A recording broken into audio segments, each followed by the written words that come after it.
Welcome to today's Explainer. Today we're actually embarking on a really exciting, creative quest through Afro-Asian literature. We aren't just reading stories here. We're going to act like architects. We're exploring the actual blueprint for building an original short story or poem completely from the ground up. So whether you consider yourself a seasoned reader or literally an absolute beginner, we're going to take this step by step. We're going to lay down a foundation so solid, your creativity will have absolutely no choice but to soar. Okay, let's dive into this. Think of this agenda as our architectural blueprint for today. We've got 1. Prose versus poetry. 2. Generating ideas with brainstorming. 3. Organizing with an outline. 4. Defining Afro-Asian culture. 5. Planning your literary piece. And finally, 6. Check for understanding. Section 1. Prose versus poetry. Reviewing our formats. Because, before you build a house, you absolutely have to know what materials you're working with, right? Take a look at this Venn diagram.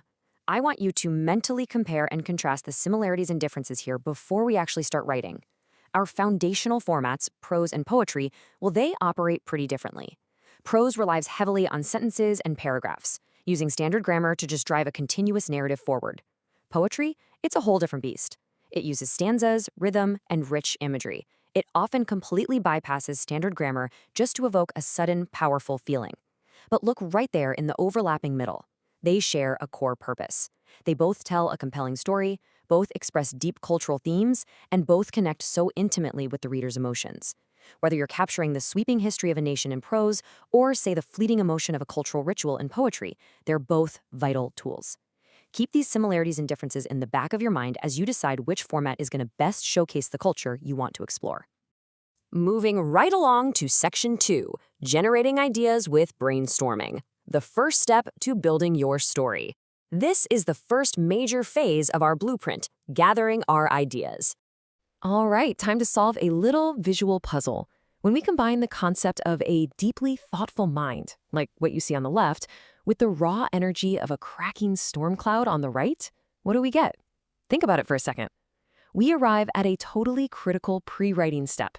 It's time to gather our ideas. Because, let's face it, you certainly can't write a rich, vibrant story with a completely blank page. Yup, you guessed it. Brainstorming. Officially, it's a creative process used to generate a wide range of ideas or solutions to a problem. I love how this brilliantly illustrates the explosive, highly creative first step of writing. When a storm hits, it doesn't hold back, right? And neither should you. Brainstorming is all about generating a massive, wide range of ideas. It's about completely bypassing your inner critic and just letting the lightning strike. Allow the raw cultural details you've researched to flow freely, with zero judgment. During this phase, I promise you, there is absolutely no such thing as a bad idea. You just want to get every single thought, every word, every image related to your topic out of your head and onto the page. Section 3, Organizing with an outline, mapping the journey. Because look, a storm of ideas is fantastic, but eventually we need to capture that lightning in a bottle and give it some real structure. Now, what's really interesting about this slide is how moving from that chaotic storm to a structured approach leads us directly into our next phase. Try to decode this second visual puzzle. We have the word out and a rigid vertical line. Put them together and you get an outline. Exactly. We need to tame the storm and give our ideas some much-needed architecture. Check out this quote. It provides a brilliant local metaphor. It says, "Outlining is like a jeepney route guide. It shows the stops in order, beginning, middle, end, so the driver and the reader do not get lost along the way." How perfect is that? It takes a concept that can honestly feel a bit dry and makes it completely relatable. Just like jumping into a jeepney without knowing the route can lead you entirely astray, diving into a story without an outline is going to leave your reader hopelessly lost. Your outline ensures that your beginning connects smoothly to your middle and drives straight to a satisfying end. Formally speaking, an outline is a structured process used to organize main ideas and supporting details in a coherent sequence before writing a full text. So the crucial point is this. Both brainstorming and outlining are absolutely mandatory inputs before you actually start writing the text. You brainstorm to get the raw materials, and you outline to build the frame. Your outline becomes the skeleton. It's where you intentionally place the cultural traditions, the characters, and the settings you just brainstormed, ensuring a sturdy, coherent sequence from start to finish.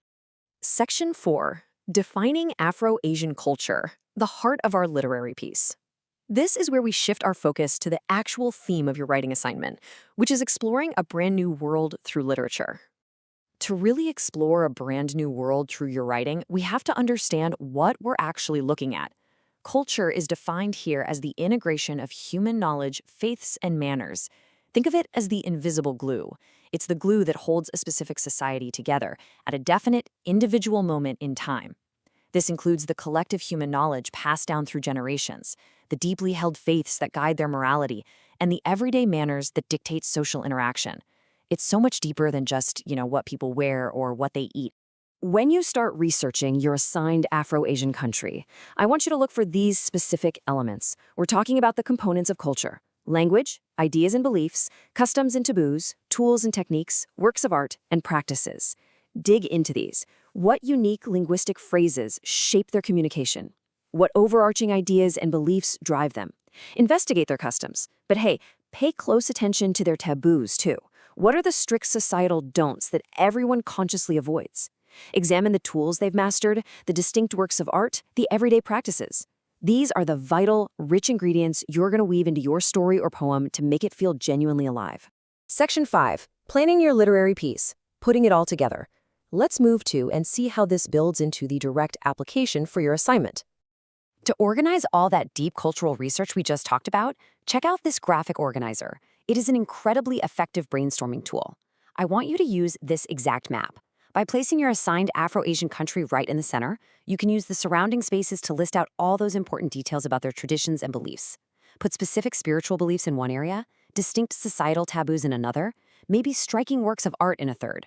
Your goal is to fill this conceptual map until it is literally bursting with rich, authentic cultural details gathered from your research. All right, so once that organizer is completely full, you have to answer these 3 critical questions to focus your creative lens before you start drafting. Number 1, who is your target audience? This changes everything, right? A story written for your peers reads very differently than one crafted for young children. Number 2, what is your writing style? Establishing this sets the whole mood. Are you going for formal and historical, or maybe something a bit more informal and humorous? And finally, number 3, what specific culture of the country will you highlight? Deciding on a specific aspect ensures your piece remains tight and impactful. Otherwise, you're just going to be haphazardly cramming in every single research detail, and that gets messy real quick. Section 6. Check for understanding. Let's test our literary knowledge. I'm challenging you to a quick, rapid-fire review just to make sure our architectural foundation is rock solid. Okay, fill in the blank. A blank features animal characters and reveals a moral lesson. Think about classic narratives featuring a slow tortoise or a clever monkey. What do we call that? Did you guess fable? Because that's exactly what it is. A fable is a short story featuring anthropomorphic creatures, which just means animals acting like humans, whose narrative reveals a moral point at the end. It's a fantastic, culturally rich structure to consider for your assignment. Ready for the next one? Fill in the blank. A blank captures a single moment or detail about a character or object. Rather than a sweeping, epic narrative that spans generations, this acts as a tiny, highly focused window into a specific point in time. Any guesses? The answer is a vignette. A vignette is brilliant because it captures a single, evocative moment or detail. If you want to highlight a highly specific cultural practice you researched, like, say, a traditional tea ceremony or a really quiet moment of prayer, a vignette might be your absolute perfect structural choice. All right, final trivia question. Fill in the blank. Blank refers to stories shorter than 1,000 words. Think extreme brevity here. This narrative happens almost in the blink of an eye. It's flash fiction. These are microfiction stories shorter than 1,000 words. It forces you to be incredibly precise with your word choice, making sure every single sentence serves a purpose. Honestly, great job mastering this vocabulary. Arming yourself with these different literary formats gives you multiple dynamic ways to house all that cultural research. As we wrap up this explainer, here's your exit ticket. I want you to really reflect on this.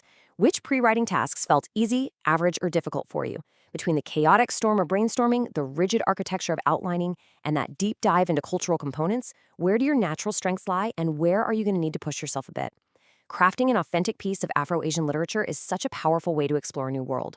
So as you look at the raw materials of your research, what specific cultural truth will your story reveal?